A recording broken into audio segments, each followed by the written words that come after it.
I want to start this talk slightly strangely by asking you to imagine that you've just regained consciousness. There's a pinprick in your arm where they put the needle in, but you don't remember it. In fact, the drug is so powerful that you remember nothing. Your memory has been completely erased. And everyone else in this room is in the same position. None of us have any memories more than, 15 seconds long since I began this talk. And imagine that as well. The windows, you can't see out there, they're boarded up on the outside. The door is locked from the outside. All of us are stuck in this room with no memory of how we got here, no knowledge of anything beyond the last 25 seconds. And being inquisitive people, the questions are going to start to fly. What are we doing here in this room?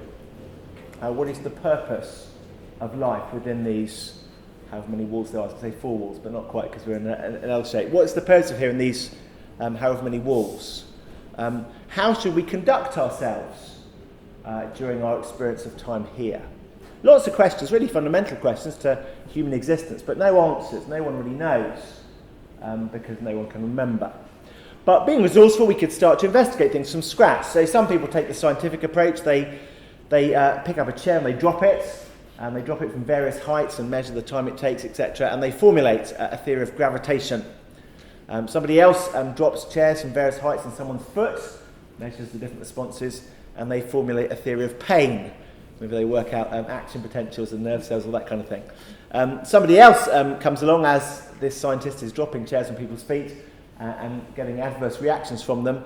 And then they formulate a theory of crime or sociology as people begin to get upset with each other and there become chair wars, etc. And so just from observing the world, we get to understand various things about this room. But when it comes to questions of what's outside, if there is an outside, those things are beyond the reach of our experiments. And so some people say, well, let's just assume that nothing that's beyond the reach of our experiments exists. This room is all that there is. Other people try a more mystical route. They have a few tuna sandwiches, they fall into a sleep, and they have a kind of tuna-induced dream. And they say, well, I just had a vision. I said, actually, we're part of a big ocean of tuna. We're all floating towards the one great sea, and so on. And they formulate their worldview of life based on this vision that they had. Somebody else, though, they eat cheese sandwiches. They have a different kind of vision, and they tell us their version. And there's lots of versions of reality around, which are the best guesses that we can manage from our limited standpoint of being here in this room with no memories and what we can see or feel. But here would be the game changer. Imagine there's the sound of a key turning in a lock, and someone walks in from outside, and it's the nice security guard that I signed in with downstairs, and he says, oh, hello everyone, I can tell you why you're here in this room. The Christian Union booked it, they obviously drugged you, and it's time to escape. And so he gives you a version of reality. Now, it's obvious, isn't it, that if someone were to walk in from outside in that situation, they would have a unique perspective on these big questions. They'd have access to things that we just don't have access to, information that we can't grasp. And what they have to say about the matter is obviously going to reach further than your tuna sandwich and the dream that you had, or your experiments on chairs and things you could work out. This person can bring us a unique perspective on reality beyond what we could work out for ourselves.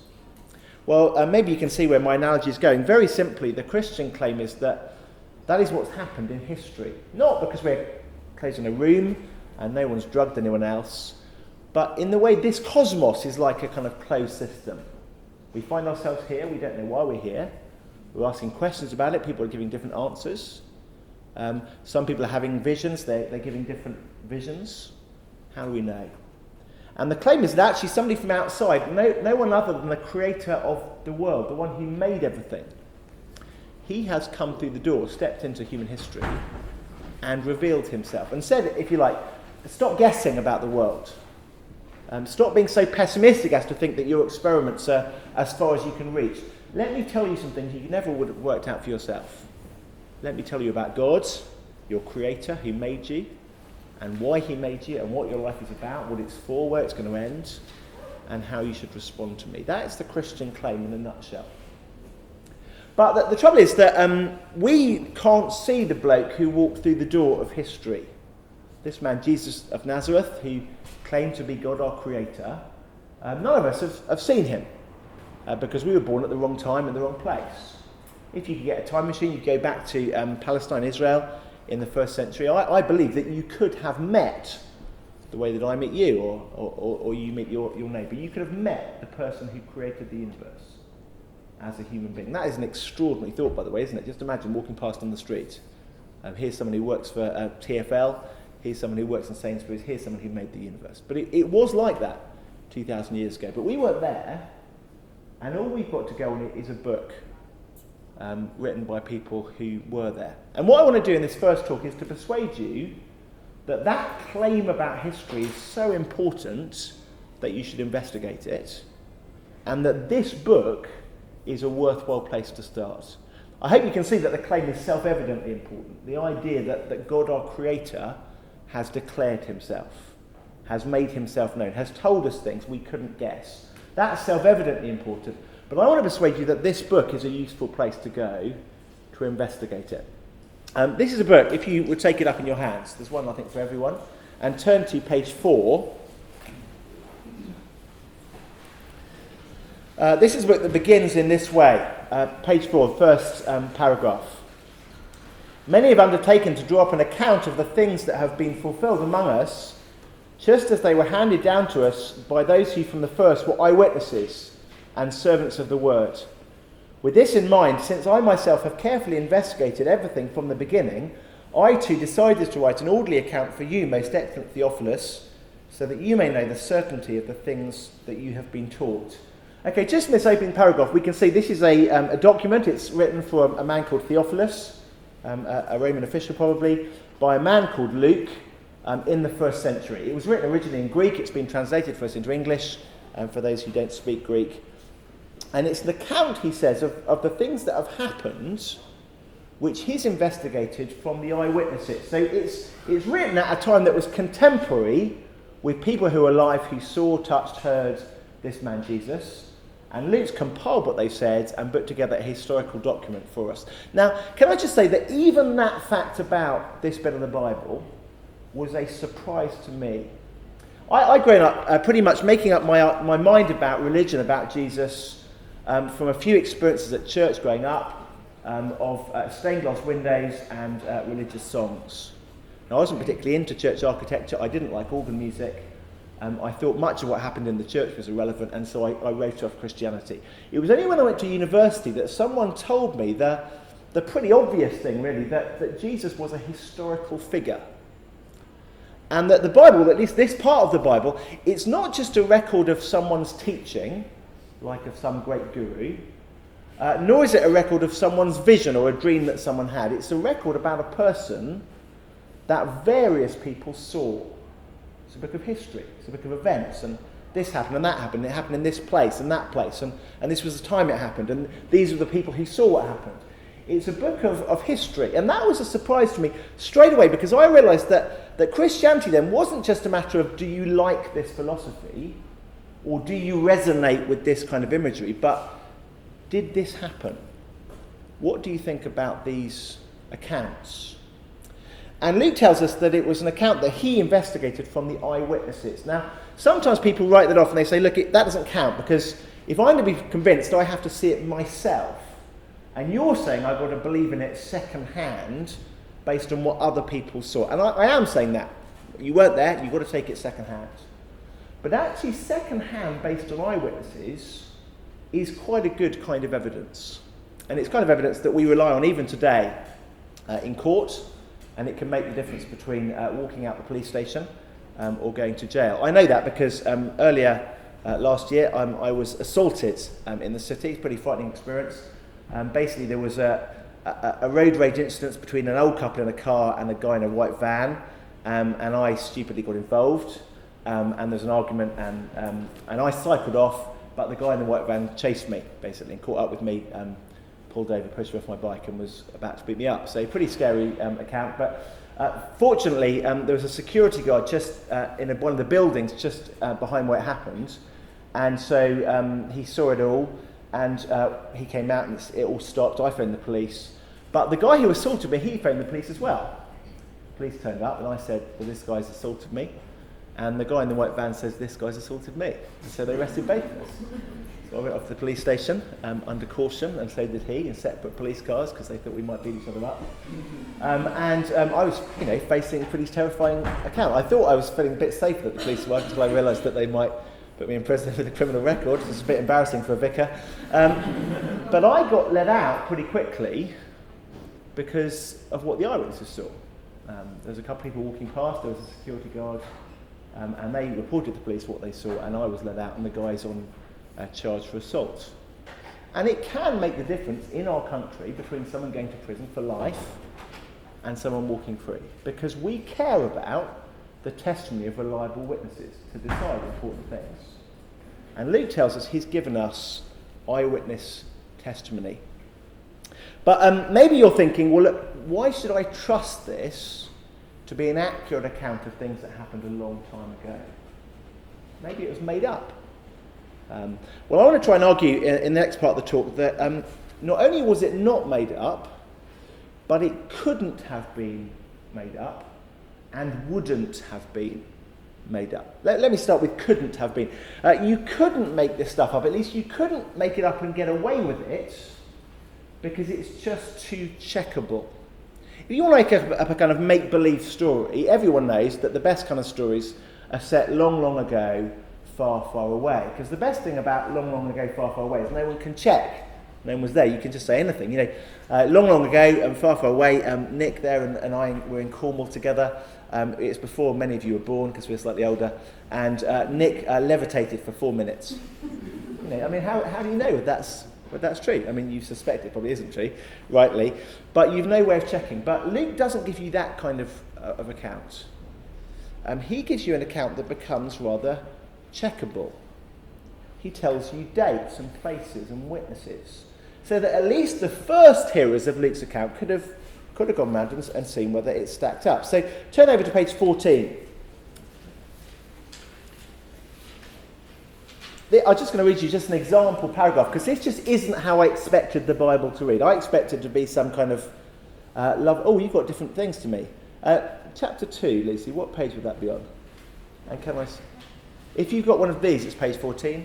If you've got one of those, it's on page 10. Okay, this is going to be difficult, but we'll try and get the page numbers. So this just isn't the kind of thing I expected to find in the Bible. I expected it to be just kind of visions and lovely stories, but instead you get this. In those days, Caesar Augustus issued a decree that a census should be taken of the entire Roman world. This was the first census that took place while Quirinius was governor of Syria. Everyone went to their own town to register. So Joseph also went up from the town of Nazareth in Galilee to Judea, to Bethlehem, the town of David, because he belonged to the house and line of David, etc. Now, you might know that from Christmas, that story, but you might think, well, this is a bit boring. It's a bit geeky, isn't it? Who cares who the Roman governor was at the time? Who cares who was of what family line Joseph was? But all the way through this book, you get those kind of details, names, places, figures, so you can start to check. And then even when Jesus starts doing extraordinary miracles, Luke starts telling you the things he shouldn't say. He starts saying, this is who it happened to. So in chapter 7, for example, don't bother finding it, he tells us a miracle that Jesus did to a centurion servant. Don't make that up, Luke. If you're going to make up a story, make it about some unspecified Roman official. Don't tell us it's a centurion. These were the important officials. There weren't that many of them. You could line up and say, which one of you was it who saw this, or was it all made up? Easily checked. He tells us about a miracle that Jesus does, raising from the dead a son of a woman from a town called Nain. Don't tell us what town it is. All you've got to do is turn up in Nain and say, where's the woman whose son was raised? And everyone says, well, this never happened. You can debunk it. You see, he doesn't say long, long ago, far, far away. He specifies the witnesses, the times, the places, so that it could be checked. Actually, even today, historians can do all kinds of quite exotic tests to compare Luke's account with what we do know about first century history to see if it stacks up. I'm going to tell you two of the really geeky ones. Some botanist has compared the tree species that Luke mentions. There's a man who climbs up a tree later in the Gospel, and it's a sycamore fig tree. And this botanist has looked at the biogeographical distribution of sycamore fig trees in the Middle East. Actually, they grow quite rarely because they need a high water supply. And the only place that they occur in Palestine is in Jericho, because it has a series of springs. And Jesus talks about Jericho, and there's a tree which happens to be a sycamore fig tree. The geography checks out in a way that if you were writing the story and you didn't live there, you couldn't have got it right. But also, and this is even more geeky, I just love this, the names stack up. A bloke called Richard Balcombe, who's a professor in Cambridge, and probably should get out more, as you hear this argument, he decided to check out all the names of the minor characters in Luke's account, and then work out how many different people there were with the same name. So we got 3 Marys maybe, and 4 Elizabeths, and etc., etc. Which are the popular names? There's more than one character with that name, and he puts them in a rank order of name popularity. A bit like in the papers sometimes they say, the most popular boy's name is Andrew, or whatever it is. The second is Peter, etc. My dad's called Howard. Nowadays that's quite funny, but when he was born that was normal. So name trends just change over time. And then he compares the ranking name order of characters in the Gospels, male and female, against what we know about what people were called in first century Palestine, as worked out from counting kind of gravestones and bone boxes and that kind of thing. And he finds that they correlate. There's not only the right names of characters, an Elizabeth and a Mary, but the right number of Elizabeths relative to the number of Marys. Now, you just can't get that right unless you live at the same time in the same place. Let's imagine you wanted to set up a novel written in 18th century France, and you had to name, it's a Victor Hugo kind of length epic. You've got to name 200 characters. Well, you can think of some French names from school, like Pierre and Jean-Claude and whatever. But to get the right number of Pierres in proportion to the number of Jean-Claudes for that particular region of France at that particular time, it's impossible, even now, to get right. Well, I suppose you could do the historical research now. It would have been impossible to get right, but they get it right. Because they were there, the places they talk about are real places, the people they talk about are real people. You couldn't get away with making it up. But secondly, and more briefly, you wouldn't make this up. By which I mean that if you wanted to reinvent a religion, you wouldn't invent this religion. If you're trying to just create something to persuade people, this is a bad job of it. Because it contains all kinds of really awkward things that are going to put people off your message. So for example, Jesus lived in a time, as you may know, where Palestine was occupied by the Romans, incredibly unpopular. God had promised to Israel that they'd have a land of their own, but instead they have a foreign power marching the streets with soldiers. And instead of leading a revolution, which every Jew wanted, Jesus tells them to be good citizens, to put up with abuse, and to pay their taxes. People hated that. That was very unpopular. If you wanted to lead a popular revolutionary movement, don't tell people to pay their taxes to the evil Romans, but Jesus does. If you want to get a religion that will get off the ground, don't have the king, who you say is God's Messiah, executed on a cross. This gospel ends with Jesus dying and by execution being hung on a Roman cross. Don't do that.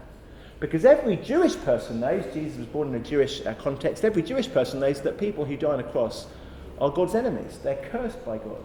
It says in the Jewish scriptures, cursed is everyone who's hung on a tree. So don't make up a story about a Messiah who dies by being hung on a tree. That's going to put everyone off. And actually we know from the very early centuries of Christians in dialogue with their Jewish friends that this was the stumbling block why many of their fellow Jews couldn't accept Jesus the Messiah. We know that from first century texts like Justin Martyr's dialogue with Tryphon. We know it from a piece of graffiti from the 3rd century in Rome, which depicts a man with a donkey's head hanging on a cross, as if to say how ridiculous. And underneath the inscription, Alexamenos worships his God. How pathetic to imagine that someone could be a god who died in ignominy. What a ridiculous idea. Don't make this up if you want to make up a popular movement. And then, I'm sorry this is slightly sexist, but don't make it up that when he rises again from the dead, 3 days later, final chapter of this book, that the witnesses who get there first are women. Because in first century sexist culture, women's testimony wasn't considered valid. In court it was dismissed. So if you want to be persuasive, put some official blokes turning up. But no, Luke records women turning up because, or presumably because it was women who turned up. You see, he writes what happened, not what's persuasive, not what's convenient. And he even records Peter, one of the very first Christian leaders in the most shameful moment, as Jesus being tried before the Roman governor, and Peter's been asked some questions by a servant girl outside. And Jesus being courageous under questioning, and Peter is so scared that he won't even say to a servant girl that he knows who Jesus is, and denies him 3 times. You don't make that stuff up.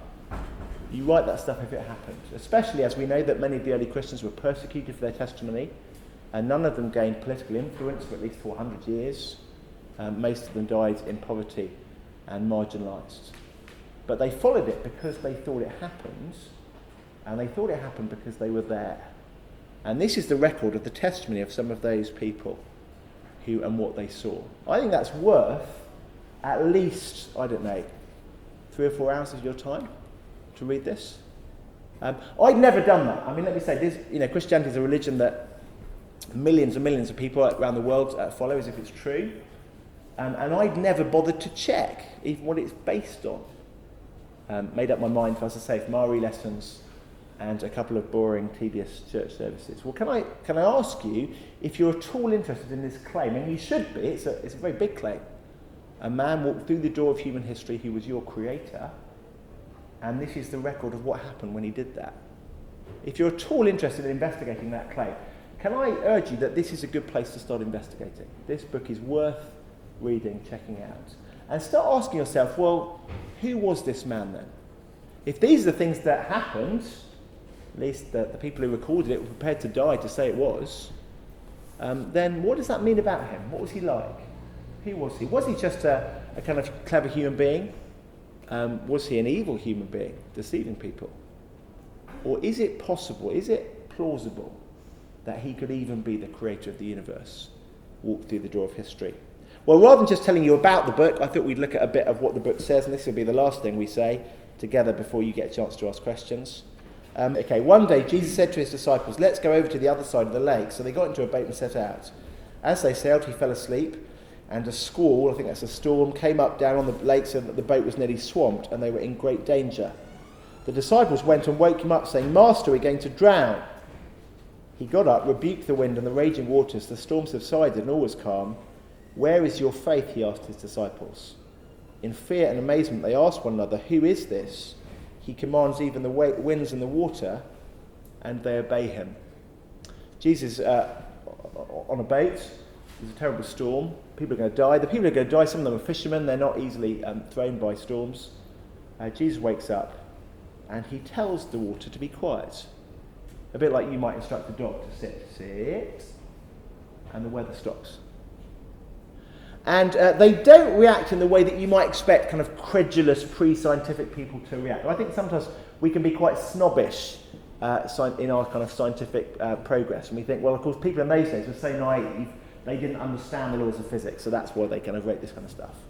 Now, they know the laws of physics well enough to know this doesn't happen in storms. You don't have to be a scientist to know that, you just have to be a fisherman.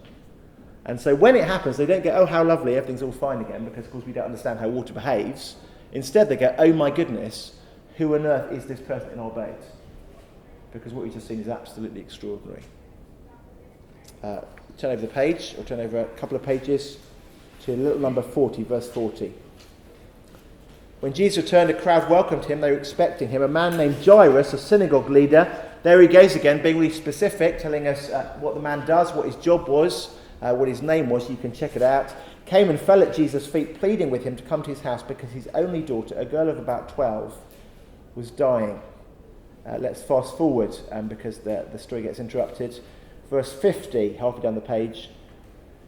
Verse 49. While Jesus was still speaking, someone came from the house of Jairus, the synagogue leader. "Your daughter is dead," he said. "Don't bother the teacher anymore." Hearing this, Jesus said to Jairus, "Don't be afraid, just believe and she'll be healed."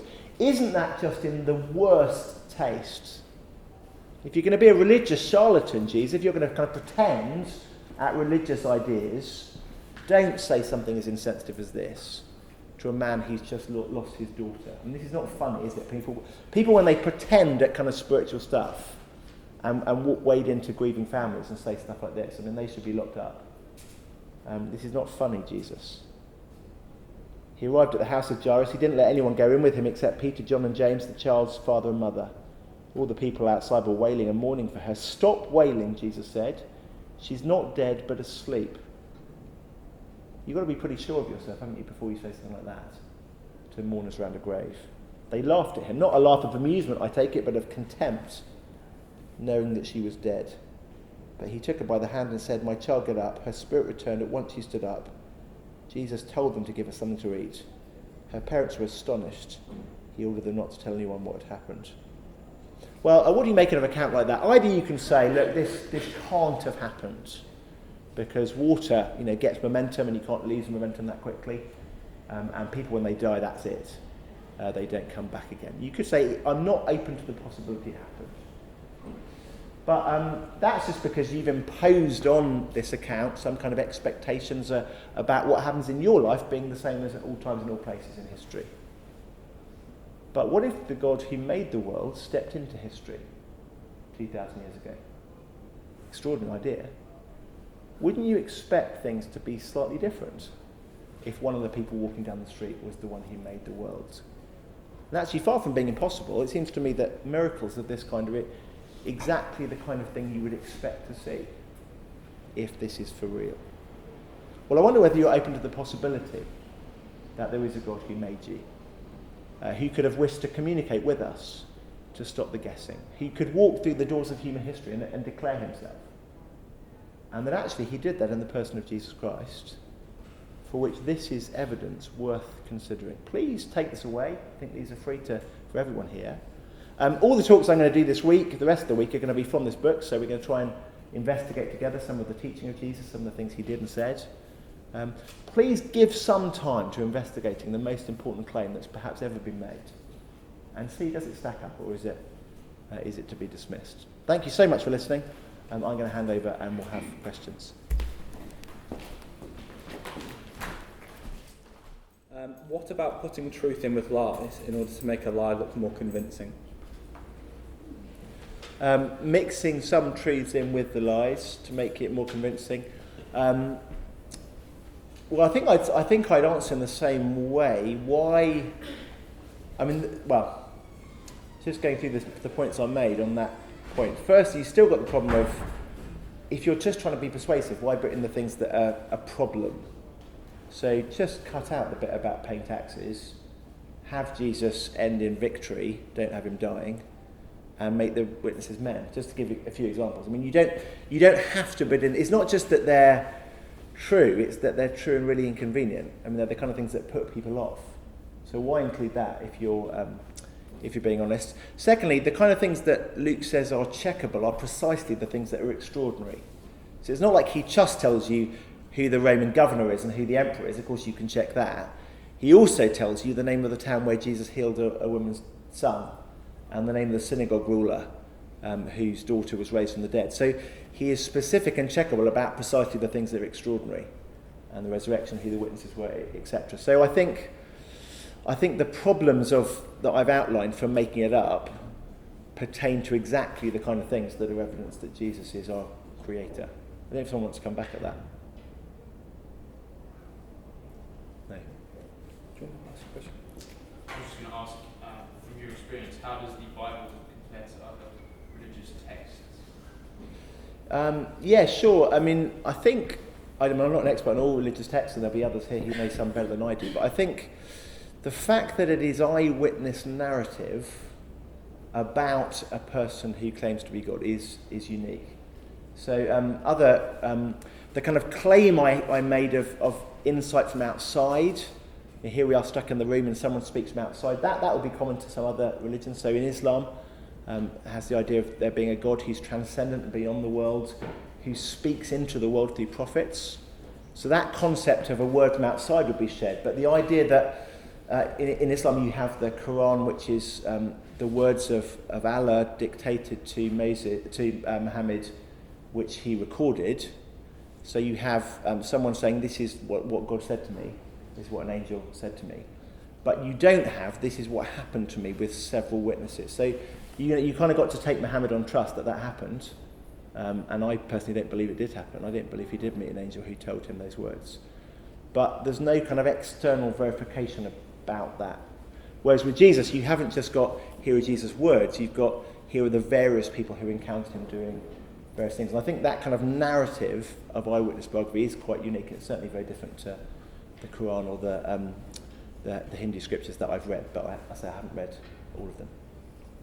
Any more questions? Yeah, so we know to have some historical value, you also have to have some agreement between the testimonies of each eyewitness. Do they have a spot, any discrepancy among the testimonies of each eyewitness? Yeah, thank you. So Luke isn't the only record we have of Jesus' life. There are several. So there are 4 kind of biographies like this: Matthew, Mark, Luke, and John, of whom 2 are by eyewitnesses, Matthew and John, and 2 of them are gleaned from the testimony of eyewitnesses. Like, so Luke himself doesn't claim to have been there, but he says, I've investigated from the people who were there.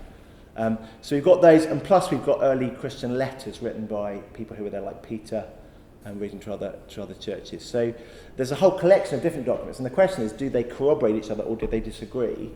And actually, I think you see exactly what a historian would most hope to see in real eyewitnesses data. So you see substantial agreement on the important facts, and you see differences that at first sight are striking and on closer reading can be harmonised or can be fitted together. And that apparently is exactly what you should find. So one of my friends is a barrister, and he tells me that recently he's been doing some work on basically something that happened in the army while they were in Afghanistan, and the kind of allegations of abuse of the military acting improperly. And he's been investigating loads and loads of eyewitnesses. And he says it's really interesting that the more he knows now about how eyewitness testimony works, having investigated eyewitness testimony, the more persuaded he is of the reliability of the Bible's accounts. Because he says what you get is lots of differences. People remember different parts of it. People's recollections are different. But on the really massive things that no one could forget, everyone is suddenly exactly the same. And that's exactly the kind of thing you see. So the feeding of the 5,000, there it is in all the accounts.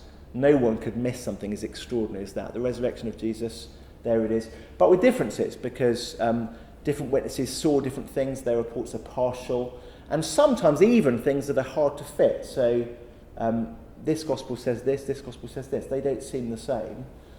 Those are the kind of differences that someone could say, there's a contradiction, but a historian actually says, this proves independence. They weren't just copying from each other. There's enough difference. I think these are independent sources. But actually, when I think about it, there is a way in which they could both be true if this person saw this and this person saw that, and they fit together. So I think those differences between several accounts are actually, from a historian's point of view, really valuable. But I've certainly, on the contradiction point, I've certainly not found a contradiction that I can't reconcile with some thinking about it. So, yeah, thank you. Good question.